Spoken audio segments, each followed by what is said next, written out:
Drumming brings people together in a very special way, transcending boundaries, inspiring connection, and inviting self-expression. The individuals that invite Soulshine Rhythm Experience into their organizations understand this, and these extraordinary people exemplify what it means to serve community through creating a positive, lasting impact, which is why we want you to meet them. Join us as we spotlight these shining examples of support, encouragement, and love, who have made it their life's work to empower others to be their happiest, healthiest selves. Welcome to the Soulshine Spotlight. Let's get started. All right. Hello, hello, and welcome. This is our initial edition of the Soulshine Spotlight. And what the Soulshine Spotlight is about is really just highlighting some of the amazing people I get to work with in my role as a drum and rhythm facilitator. So Jacob here has graciously decided or chosen or said yes to being one of our featured participants. So Jacob is actually, you know what, I'm going to go ahead and let you introduce yourself and tell us who you are and what you do. Okay, awesome. Hi, everyone. My name is Jacob Umanzor. I am the clinical director here at a place called Driftwood Recovery. We are a treatment center, a dual diagnosis treatment center that helps people to learn how to manage and address their substance use and also simultaneously work on their mental health at the same time. So I've been the clinical director here since 2018, and it's crazy when I say it out loud. And you know, as the clinical director, I just I'm given the opportunity to really support and supervise our clinicians here, all of the therapists that are doing the direct care work with all of the residents that come. And also I get to, carry a small caseload, I get to run groups, I get a little bit of everything, work with our leadership team, take on some managerial and supervisory roles to conceptualize cases and also support our clinicians in anything that they need, so it really is a pretty cool opportunity. I'm busy. Yeah, I was going to say, sure. And it sounds like every day is probably very different. Very different. Even if I have a plan, I'm usually throwing it out after the first couple hours of being here. So you have to do a lot of improvising and kind of thinking on your feet. And you're dealing with the human element. Yeah, absolutely. And one of the things that I really love about Driftwood is it seems to be a place where the humanity is at the biggest priority in terms of the treatment. I'm going on, I thought about it the other day, on 13 years of being in the field, and to be at a place like Driftwood where we really understand, or at least are in the process of growing in our understanding of how the psychological underpinnings really drive substance use, really understanding the mental health portion is such an important part of all of this. And I think it's just taken a while for the field to really get to that place. I think there's a lot of assumptions and judgments that can fall on people that are dealing with addiction, that sometimes that can cloud and sort of murky the waters of understanding in terms of really getting to know someone and what their particular issues are. And so if you don't really know what's going on in someone's mind or in their mental health, it gets really hard to make a plan that's a good fit for them. And so I think that's the part that I appreciate in so many different ways being at Driftwood, is that there's a lot of curiosity that goes into what we do here, and really getting to take the time to get to know someone and really try to understand them in a way that allows for us to have a accurate conceptualization, and so that's what we're challenged with, and we love doing it this way. It feels like it aligns with that humanity piece, of like, we're not here to just tell you what to do. We're here to partner with you and walk alongside you and create a relationship that can be built on trust, so that when we get to those difficult moments, things around aftercare planning or specific interventions that we think will be helpful for people, maybe there's an element of trust that people can lean on to say, you know what, maybe I'll give it a shot. Maybe I'll try it, Because at the end of the day, people are going to have to go back into the world and to equip them with tools, because the outside world doesn't care what you're dealing with, right? At the end of the day, it doesn't accommodate your desire to be different, Exactly. So being able to have tools that you can utilize as you're kind of re-entering. And let's face it, this is a beautiful place. It is quiet, it is remote, it is removed, right? Which obviously all of those variables contribute to the ability to kind of sink in and do the work.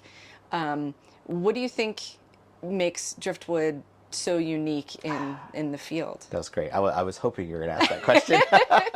Didn't take long. Yeah, I do think that there are some things that set us apart, but I can tell you that there's sort of this clinical perspective that I really wanted to share with you, in terms of what I think makes us different. We're an attachment-based model, and attachment in our field as clinicians and in mental health and in therapy specifically, it's sort of cliche. We all know that building the relationship with someone is important to the therapeutic outcomes and how you really can help somebody progress. But that hasn't always necessarily translated to what we do in substance use treatment. So what we've done at Driftwood is really try to tangibilize, what is it that we're doing to actually build an attachment with someone, to really build that deep understanding connection. So you're saying you, the caregiver, or in this, I don't know if that's the right word, but in this context, just that human to human connection. Human to human. And here's the thing, right? Imagine if you were somebody that has experienced a number of different traumas and your mental health is unstable and you're drowning your pain in substance use. And then all of that is the substance use and your coping is taken away. You're plucked into a new environment with a bunch of people that you don't know. And then you're sitting in a room with me and I'm going, tell me everything. Yeah. Tell me all of your secrets. Yeah. There is zero reason that you should trust me. Right. I haven't earned it. I haven't done anything to prove to you that I deserve the honor of getting to hear your story and your pain and your traumas. And so when we talk about this attachment model, we work from these 3 pillars of known, understood, and accepted, and so if we can take the time and have the patience to get all of the facts, to listen to your story, to talk to your family if you give us permission to do that, to get assessments, do psychological testing, talk to therapists, understand what your previous treatment providers were doing with you and how that was helpful or unhelpful. If we can gather all of that and have a deep understanding of you and then work on expressing emotion, that's the understood piece. If we can get the practice of regularly checking in with what's going on in your body, what's happening in your mind, being able to understand why you're having these emotional reactions to the world, and then work on expression, then it leads us to the possibility of getting to that really healthy place of acceptance. Of when I sit with you, I'm going to take this very curious, non-judgmental approach. Yeah. I'm going to step in and shelve all of my preconceived notions, look at my own values as a provider and as a clinician, and put those on the shelf and really try to be in a place of open mind to have that level of understanding, to take all of that information and to be able to integrate it into, I'm connected with you and I want to use that connection to help guide you in this process. Wow. That's the attachment model in a nutshell, and it looks really cool on paper. I could write all that out for you and the execution is the difficult part, because everybody's different. Right. Everybody has different experiences. There's going to be people that come in with a number of different mental health considerations that are going to make that process challenging at different points. And so our ability to adapt, our ability to take our understanding of what someone's experiencing and then create that circumstance of safety and trust, Now, as you mentioned, of course, it changes person to person, and there's probably, I don't know, maybe there's kind of an average of how long that process takes in terms of, because it's a 28-day program typically? Yeah, I think on average, so I would say probably around 35, but people's length of stay kind of fluctuates between 35 and maybe 43 days here. Because we also have a detox program too. So if people have 5 or 6 days to detox, we can create that space before they actually fully integrate into the residential portion. And at what point in that process do you become acquainted with the resident? Pretty early, within the first 72 hours, somebody has already sat down with them to get history, right? And start the process of getting the information. The facts. Yeah, the facts. But within, if it's not within those first 3 days, within the first, 3 to 4 days, they're already meeting with primary clinicians. We're starting the process of them working on their timelines because we want to see their life through their eyes. That's one of the first tools that we use here because we want to really see, give us the good, the bad, and the ugly. Tell us the things that have happened so that we can take that information. And then if, for example, if somebody gives us permission to talk to family, we want to compare notes. Yeah. We want to see what have you experienced in comparison to maybe what your family has experienced. Because sometimes, people remember things a certain way, and maybe substance use has influenced their perceptions, or trauma can have a really interesting effect on the memory. You might have blank spots for years of what happened in life, and so maybe mom and dad can fill in the blanks. Right. We often don't want to remember certain things. Exactly. Yeah. So at the beginning, being able to start to establish that therapeutic rapport and for people to experience, oh man, they really do want to get to know me. Like, we want to be able to demonstrate that as soon as possible, you know. So what are some of the signs that a resident is beginning to trust you? Yeah, that's a great question. Let me see if I can give you some good examples. So I think the openness and vulnerability is definitely a good sign, right? Like, if somebody feels and you have that sense of like, man, they really are working on opening up. You know, I think that as people start to open up, maybe we can get to a place where we're establishing goals, right? We are really putting like, these are the marks that we want to hit throughout your treatment episode, because ultimately this is the goal that we're trying to achieve, right? This life-changing experience that we're trying to create here at Driftwood. A lot of times, if actions are in alignment with that, okay, then maybe there's some buy-in to what we're doing here, you know. Sometimes if actions aren't in alignment with that, if people are really struggling to sort of accommodate to what we're asking, right? Whether that's the schedule or participation in group or engagement in their individual sessions, we don't take that as they're unmotivated. Once again, we lean on, well, what's going on? Yeah. We want to be curious. We Yeah. want to understand. There's lots of reasons why someone might have difficulty engaging in this process. Yeah. So, you know, the ability to say, like, I think I'm building the relationship, to me, I look very closely at, can we even talk about these things? There's no judgment about the behaviors. I want to understand what's happening inside of you, so then I can support you to take that next step. You know, and if we're doing that, fantastic. Yeah. You know? So every time I see you, which unfortunately isn't as much as I might like to, but when we meet during the staff team buildings and doing the you know, the interactive drum circles that we do here are always on the weekends. So you're probably not here too much on the weekends, but you're always bright and shining and uplifted. I know that is obviously probably not always how you're feeling. There's a lot of 100% of the time. Always like that. I wish.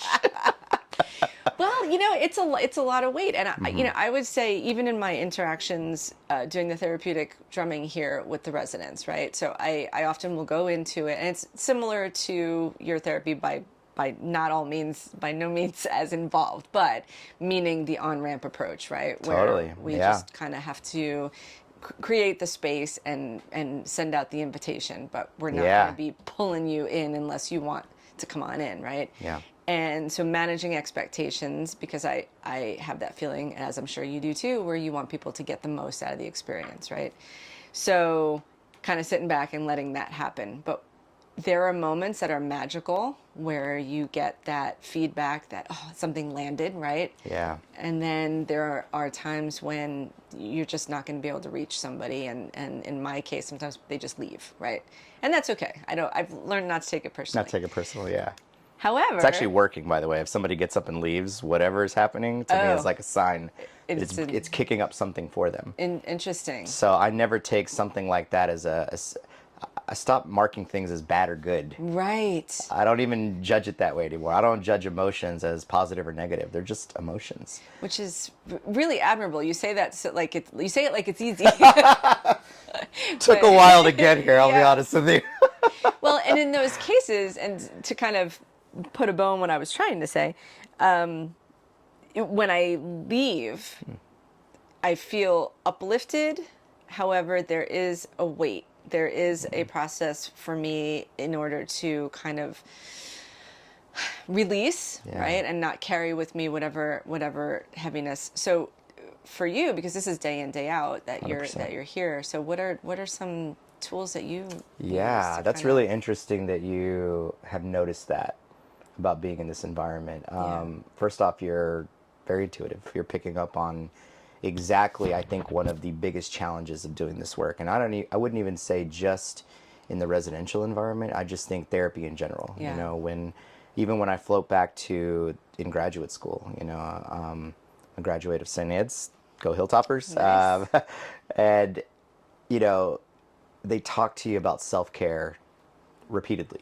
You hear it almost every semester. And by the end of it, you're like, great, yeah, I get it. I'll go to the gym. You know what I mean? Like, little did I know, what they were really trying to instill in us, that the self-care piece in terms of being able to be an effective therapist is about the longevity of what you're trying to create for yourself. If you want to do this for years and you don't do a good job of balancing that, like you take on so much and you're not flushing it out enough or quickly enough or efficiently enough, so then it starts to feel like the weight is starting to drain you of your life force, Yeah.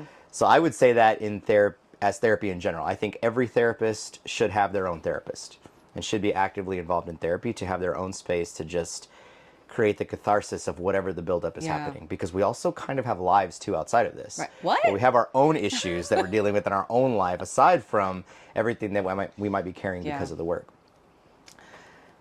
I think there's an intensity about being in this environment.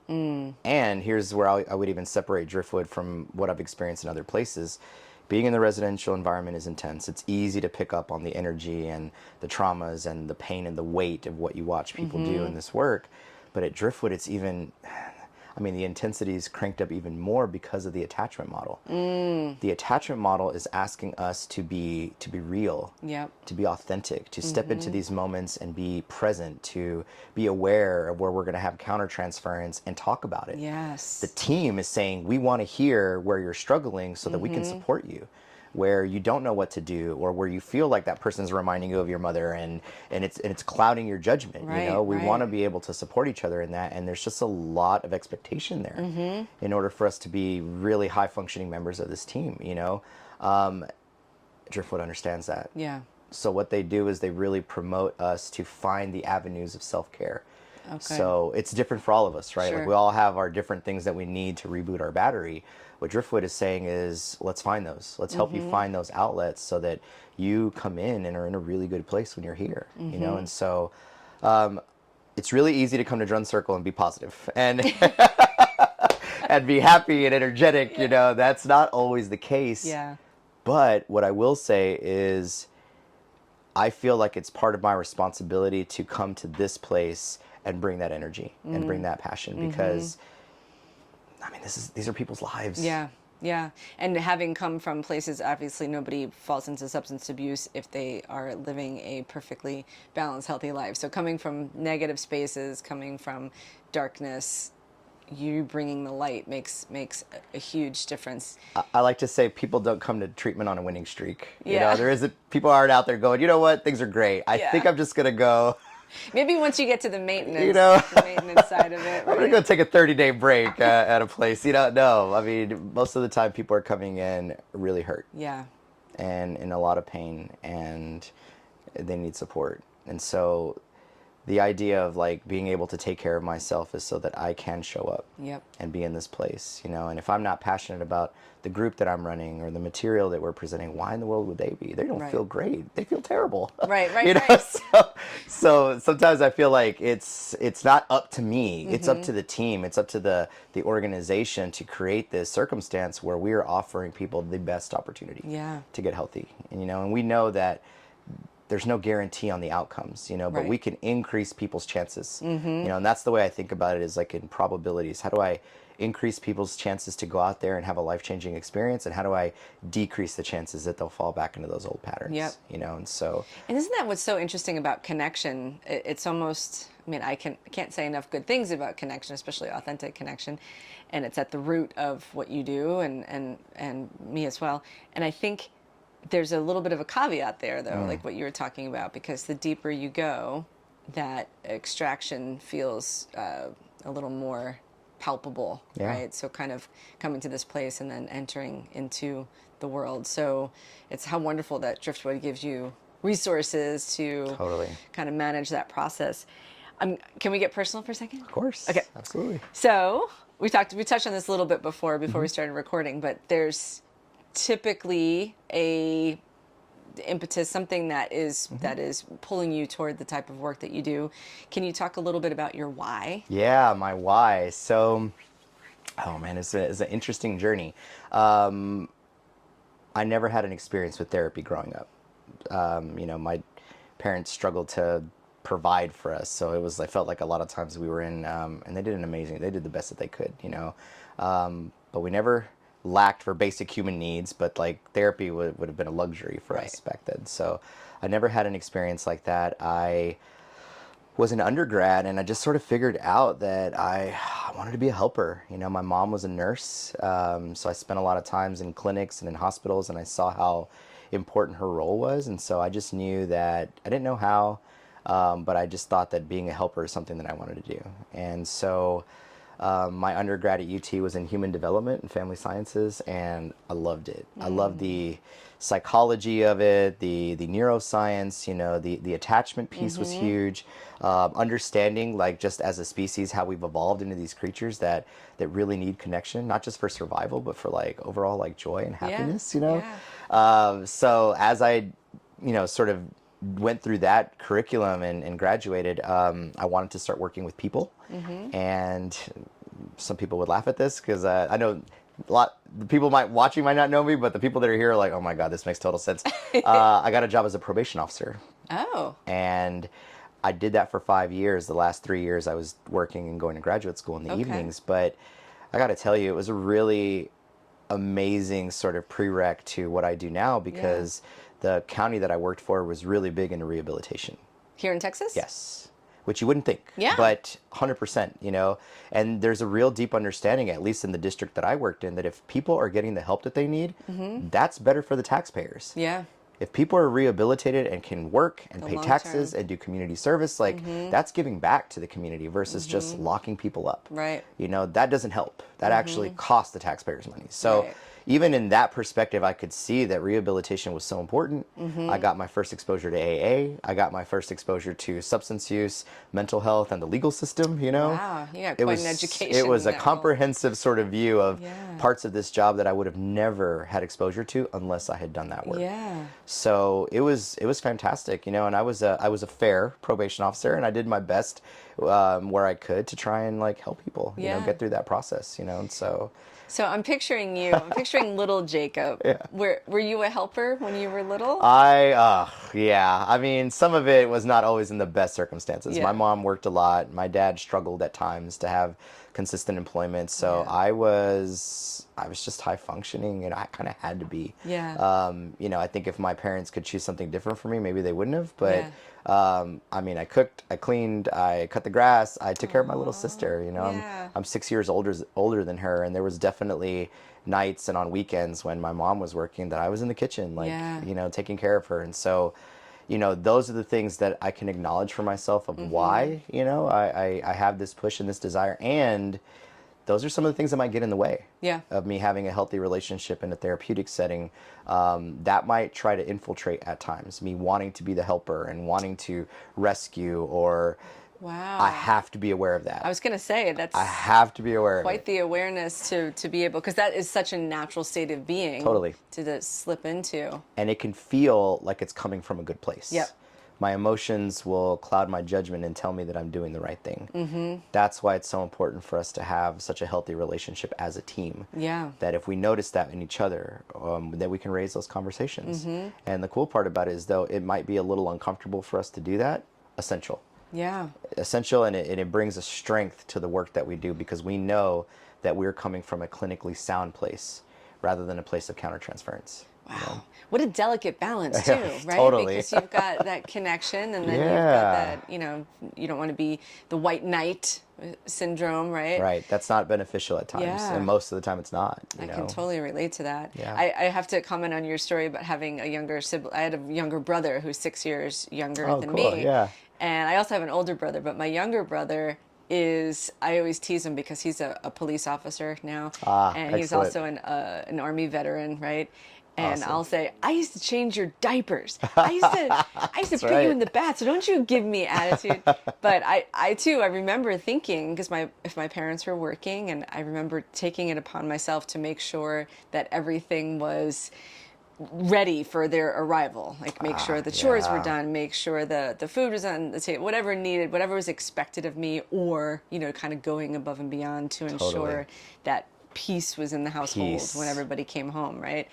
And I love what you said about going into that role, because that is, you've created an awareness for me that I can absolutely see in myself in those situations where you want to help. And I think with my son, I have a 17-year-old son, right? So teenager, and I can feel those moments where I just have to be cool, right? He may be sharing something, and I want to, and I love that we have that connection where he talks to me, but then I feel that moment where I'm like, I want to dig a little deeper, but it's just not the time, right? I just got to lay back and be like, oh yeah, tell me more, right? And just let him talk. And, Yeah, totally. you want to give advice, you want to say, Yes, right? I want to fix it. I want to, See, if everybody just listened to me, everybody's life would be easier, you know? I've been through it, man. I know the answer to this one. Totally. But you can't. You have to let people walk those coals. 100%. And one of the things that we say here is we want people to be the experts of their own mind. You know, it's like, I already have a mind. I don't need to be the expert of yours because I got enough going on up here as it is. But if we can guide, right, if we can support, my boss gave me a good, Brad Kennedy, he's like the mastermind of this clinical program. He's an amazing mentor. And, you know, he likes to say, I like to be the fisherman guide. I just like to tell people, hey, why don't we try over there? Why don't we do this over here and let them do the work, you know? And so that it's a great analogy because that's exactly what we're trying to create here. Yeah. If people just follow my instruction and just do everything that I say, then I'm not really empowering them to understand what's going on up here and how they need to navigate it differently to then be able to make those healthy decisions for themselves. So in some ways, I would be doing them a disservice if that's all we were doing here, you know? And so it's such a different way of understanding mental health and addiction that it's a little scary sometimes because you also know that you're trying to empower people to take charge over an organ, their brains, that has also been affected by the illness. So sometimes their brains are going to tell them things that don't make any sense. Right. And I can see it. And it's hard because I'm like, why? Don't do that. And I also know, like, sometimes people have to, like, stumble and fall and make their own mistakes. Yep. It raises some of your anxiety because you know that sometimes people die in this. Sometimes people die of this illness, their mental health. And it's a fine line to walk of being able to empower someone and also to be able to create that relationship where you can point out, you know, the concerns and the decisions that may not be in their best interest. What I really liked about the way you described the process, and I'm probably I'm paraphrasing, and I'm probably going to totally butcher it, but keeping in mind, you know, Brad's approach, and then the attachment method, and then having the empowerment angle, and then creating those transferable skills that can be then taken back into the world. That whole kind of process to me seems very much like I guess almost like a microcosm of reality, like out in the world. I don't know if I'm saying that correctly, but it's kind of like if you can keep all of those things in balance, right? Because you want connections with people, right? But you also have to have boundaries. And then you want to have tools that you can use while you're out there. Totally. And then you have to take chances and you have to take risks and you have to cast nets to figure out, okay, which direction is going to work for 100%. me. And so I like I'm a very visual person, so Yeah. I'm visualizing that kind of being taken. Okay, now let's go out and try it out there. So It's very transferable, right, to sort of real life, quote unquote, because if you think about what the process of somebody in early recovery would, and even not even early in recovery, like we'll just say recovery lifestyle, you know, they're going to leave this place, this bubble of safety, right? And they're going to get exposed to the world the way that we talked about it earlier. And the world's not going to be nice, you know, or kind. You know, there are going to be many challenges faced. But if I'm working on fostering an attachment to myself, once again, right, I'm not clouded by my mental health instability or my substance use, then I have a better chance of understanding, well, what are my principles? What are my values? What are the things that really matter to me? And those can start to be guiding lights.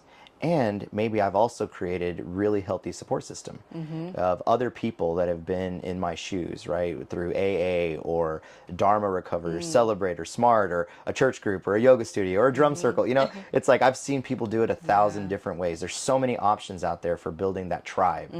Now I've got both. I've got the connection to myself, reconnecting to what matters to me, what are the things that I want to base my life on that give me meaning and purpose, and I've got a support system that can go, wait a minute, are you sure you want to do it that way? Like that might be risky, right? So I've got this nice balance of internal and external, you know, and if I can do it that way, I see people have amazing success with that, you know. And so that's the awareness that we create here of we want to empower you, get to know yourself, reconnect, and lean on your peers.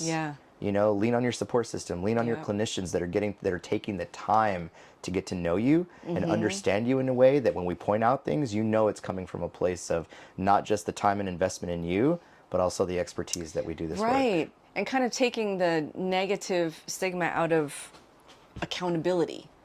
100%. I feel like, and I've noticed this in myself with accountability. If I have a big idea or something I've dreamed up and I really want to do, or a goal I've set, I will tell everybody about it because then if I don't work toward it and somebody says, oh, hey, how's that thing going? Then there's that, ooh, I kind of didn't do that thing, right? Yeah. And so, but it teaches you what you're going to talk about and what you're really committed to. It's like, am I really committed to this? Am I really thing? committed to this? Yeah, so it's 100%. not, accountability is not always a bad thing. It's a good thing. I lean heavily on the idea that we all need some element of accountability. You know, that's a big kind of statement that's thrown around in like substance use treatment and peer accountability and all these different ways that people try to create that. We want to have a good balance once again, right? Like, can I hold myself accountable at times, right? And sometimes it's going to be really hard. I'm very close to my own behavior. I'm actually doing the things that I might not even be fully aware that need to change. Yep. I might need somebody to go, hey, buddy, like really think about this, or I see you doing this. I try to give those examples to some of the groups that I facilitate. Is like, you know, if my wife approaches me, I've been married almost 15 years, bless her heart, she tolerates all of this. She's amazing, and she's very honest and transparent with me. And I go, if she approaches me with something of in my behavior, you know, and I just brush it off, or I minimize it, or I get defensive and I don't hear what she has to say, I go, I'm literally pushing the person away that's living with me every single day and watching me and engaging with me. And if I look at her approach and I go, is she trying to hurt me right now? Or is she just trying to be honest with me? Yeah. And I can check intention in that way. Right. Okay. Right. And I can literally, and I give them this as an example, I can literally disagree with my wife and still be open-minded. And still pause and take a look and go, okay, I don't necessarily agree with her. Maybe that's my first reaction, but can I be open-minded and just listen to what she has to say? Yeah. We help them She's with on that. your side. She's on my side. We're on the same team. It's like, what are we doing if we're not? You know? And if I ask myself, what are her intentions? And I say, well, she's angry, she's bitter, she's trying to undercut me. Okay, well, that's a different scenario, you know? But if at the end of the day, I know she loves me and she wants to have a healthy relationship and she's coming with a really open, great attitude and she's really trying to help me understand what she's experiencing, then it's on me. Right. So even just giving them that as an example, we're working on something called cognitive flexibility, right? Where if my brain is very like hard and rigid, it's very difficult to take alternate perspectives, even within myself. I'm going to get stuck in one way of looking at things, you know, and you see that a lot in like politics or religion or social justice issues. You know, once people have an opinion, it's like, this is right. And you can't convince me otherwise. Well, that might be part of the problem. You know, if my mind is malleable and it's like clay and it can pivot and it can shift, then it's easier to take an alternate perspective, which is one of the best ways that we can learn. You know, this is going to sound crazy. You can actually have an opinion about something, get new information, and change your opinion. What? I know. It's wild. This is revolutionary. Well, and I think to play upon that neuroplasticity element, I think a lot of people, well, I shouldn't say that. I don't know if this is true or not. But in my experience, we are really just at the tip of the iceberg of understanding how the brain works. We know a lot more now than we did before. But one of the things that we thought before was that it was inflexible physically, like the actual brain matter could not bend and change and reform and reshape. So again, being visual, I think about it in terms of the clay, in terms of the movement, and being able, even in the context of healing, right? I've undergone my share amount of trauma, and when I find myself kind of slipping into those old thought patterns, it's usually something like, I'm tired, or I'm hungry, or I have hurt feelings about something. So you kind of fall into that, and you realize, well, it's familiar, right? Yeah, it's familiar. It's totally. not really how I believe or feel right now, but it's familiar. And so one of the things I've noticed, and it's happened several times here at Driftwood when we do the drumming, because that's, you know, one of the drumming's claim to fame is neuroplasticity and shifting those neural pathways, how we getting out of that rut of thinking. And we do a little exercise where we all play the same rhythm together, and then we group share in random pattern around the circle of whatever the prompt may be. But sometimes we often talk about what rhythms of your life do you really want to change. And what I find so compelling every time we do this exercise is by the time we get to the last person, I've noticed that the responses are becoming more and more profound and thoughtful. And I think, in my experience of doing it, I think part of the reason why is because we have softened our way of thinking just by getting that rhythm flowing, being consistent. When we're drumming, we're not thinking about anything else, so things just kind of come out. And I often have to not, I'm moved by tears oftentimes. There was a gentleman here once who, when it was his turn to share, and everybody always shares, which I really appreciate. Love that. For their benefit. He wanted to get into a better rhythm of humility. And I thought, for such a young man, what a powerful awareness that is to have. I mean, I'm still working on that, every day. To be able to take your pride, put it over there, and recognize, okay, these are some things that I can do to, improve. And I don't know, that's kind of the end of the story, but I just really love that aspect of being able to, the cognitive flexibility, because we need it all day long. All day long. Well, and I can give you so we have a family weekend once a month, and one of the honors that I get is to spend a little time with the families on Friday morning. It's the first day of the family weekend, and I get to do like a presentation about like our clinical program and all of it, and so when we talk about this perspective on core issues, that's one of the sort of diagnostic approaches that we take, is we really empower them to get to like the marbles at the center. What are the things that drive my emotional reactions to the world, which then drive my behavior, right? And so understanding my emotions is just the roadmap to get down to like, well, what's underneath my emotions? Why am I having these reactions, right? And core issues is not like an addiction problem. This is a human condition. We all have core issues. And I use that as an example because I like to tell families, like, everybody in the room has had an experience where we have tried to change a behavior that doesn't align with who we are. And yet it was incredibly difficult to change that behavior. Even if we were successful at it, we know how hard it was to do it, because there's still some payoff. Even if most of it feels unhealthy or it doesn't feel like it's in alignment with our values, the payoff is still so strong that it's so hard to let go of it. And I give them that as an example because I'm like, your loved one is here trying to change 7 behaviors, 10 behaviors, a whole lifestyle. Yeah. I love some people in the field throw around you got to change one thing and that's everything. Just change everything. That's your one thing. When we talk about our brain's ability to adapt, it is so possible. It is so possible, and I see it all the time. It doesn't happen for everyone, right? Because we know how hard it is to change everything. We know how hard it is to change one thing.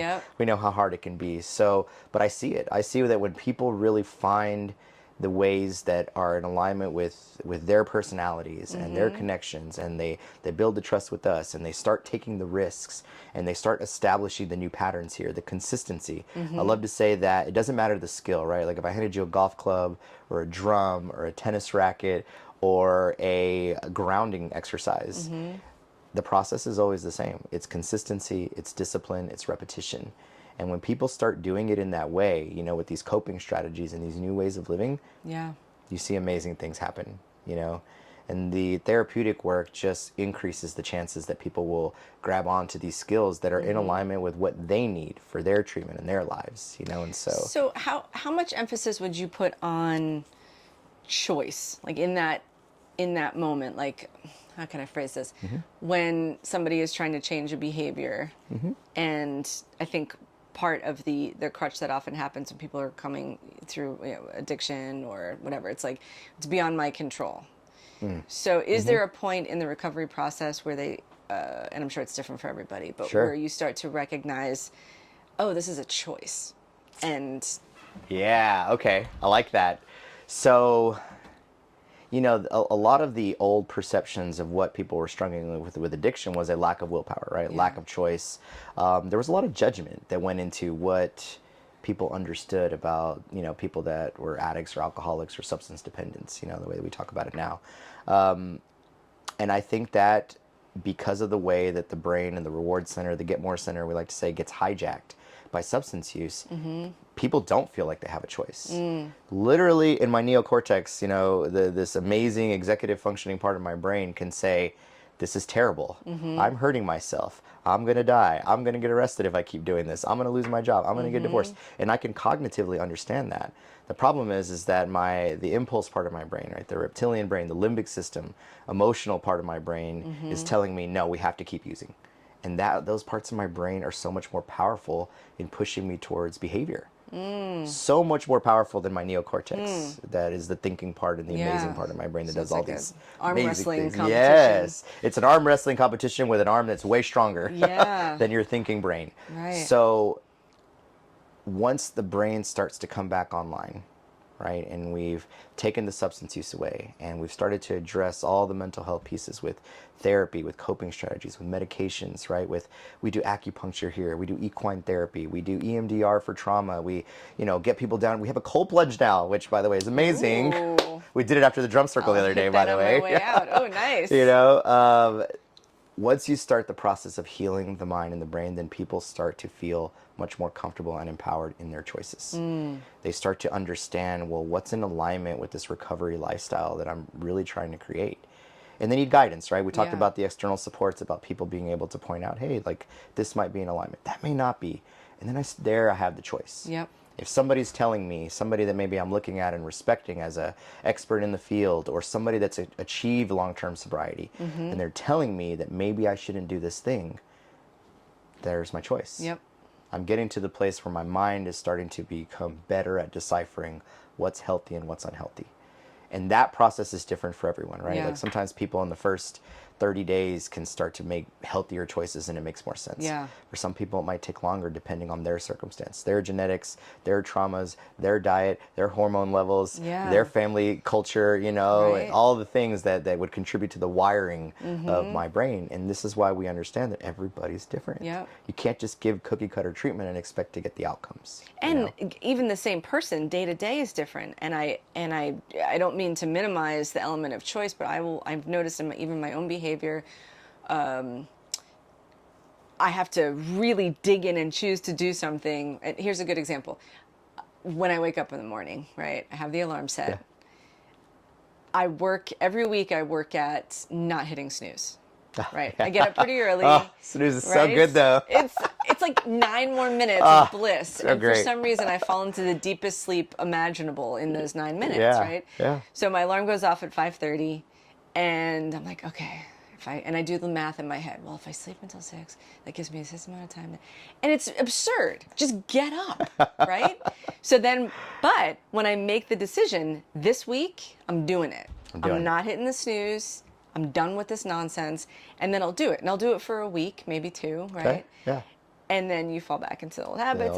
But it's like this, I'm picturing the arm wrestling. It's like, what is the reward for not hitting the snooze? Okay, yeah, you get up. And they say scientifically you're actually better off not hitting the snooze because when you keep falling back into sleep. It all makes sense, right? Right? Totally. The science says. The science says, yeah. But in any case, and I know that's a small thing, but I've noticed that if I'm going to make a decision, like you keep wavering, and then the day that you go, you know what? No, I'm choosing this. I'm doing it. I'm digging in.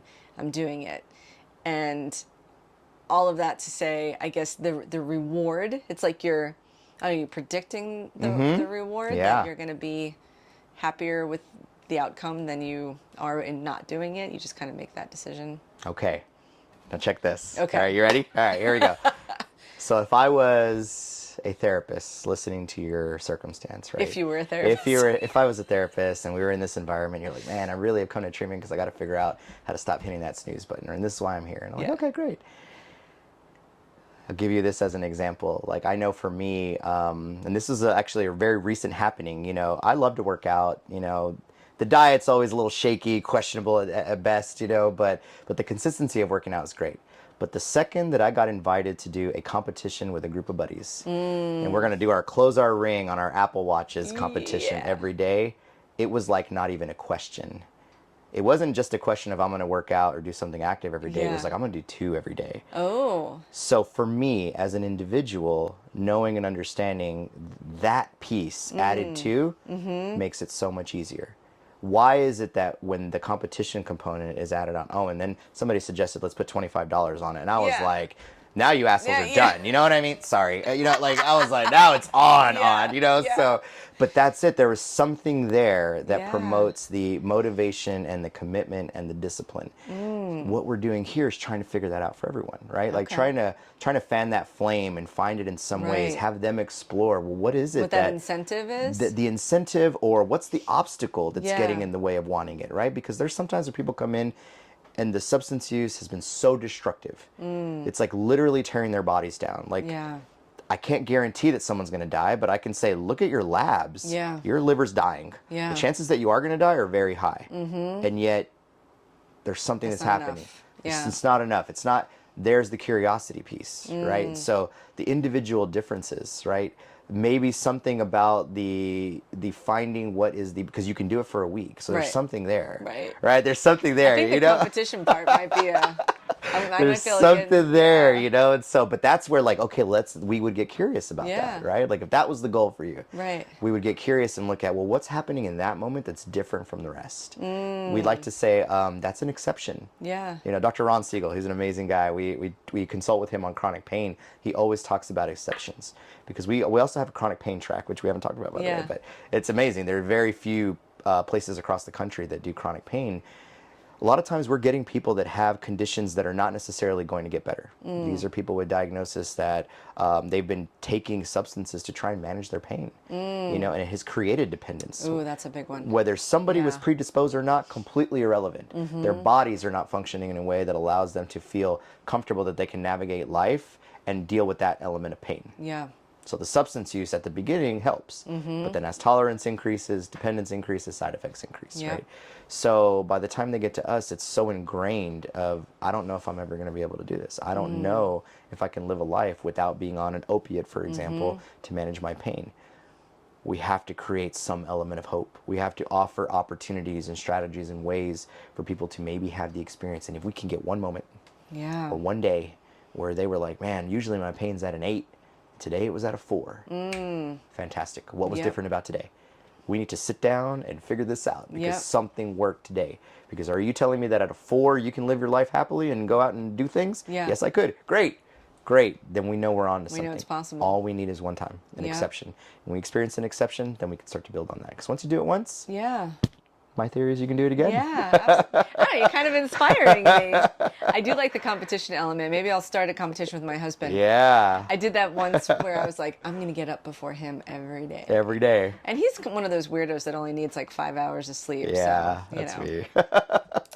But okay, so I could talk to you all day. I know that you have a life outside, so I'm gonna give this opportunity for kind of final thoughts. Is there anything that you would like to share about the work, your why, your future goals, what you see yourself doing? That's a really great question. You know, I love this place, you know, and I've sort of toyed, you know, and I'll be honest about that part of it. Sometimes it comes at a cost. You know, I'm so passionate about this work and about being here and the philosophy and how it aligns with my own values that I find myself giving so much that sometimes I get home and I'm just like, you know, I'm tired, and I'm like, and I've got 2 young children. You know, my son is 10, my daughter's 7. I have a beautiful wife. You know, I mean, they need me. You know, so I sort of toy with the idea of like, you know, is doing something else a better fit, you know? But what I have found is that if I have a good balance of self-care and a good balance of engaging in this work that is so important and meaningful and gives me meaning and purpose and makes me feel like I'm actually doing something in this world, it's like, you know, that's where I think I find like the peace of this work, you know, because I'm connecting at home. And I'm giving so much to this place that it feels like it's in alignment, you know, and so that's what I work on, you know, and it kind of gets a little shifty sometimes one way or the other, and that's okay.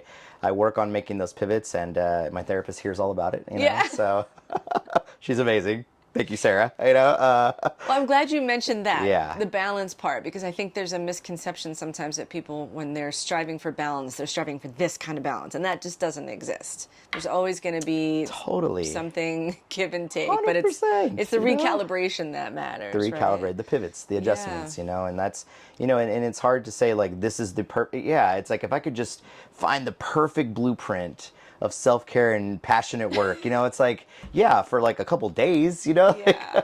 it's always going to be kind of in flux because things are going to change. My children are going to get older, you know, my wife might need something different at a different point. I might need something different at a different point. Yeah. So it's like just kind of being in tune, Yep. Go you know, the flow and yeah, with what do I need at what point, what does my family need at a certain point, and what does this place need? And if I can find a healthy sort of strategy, there we go, to sort of find that balance, then so far so good. yeah, You and know, just keep moving forward. that's it. Absolutely. Aw.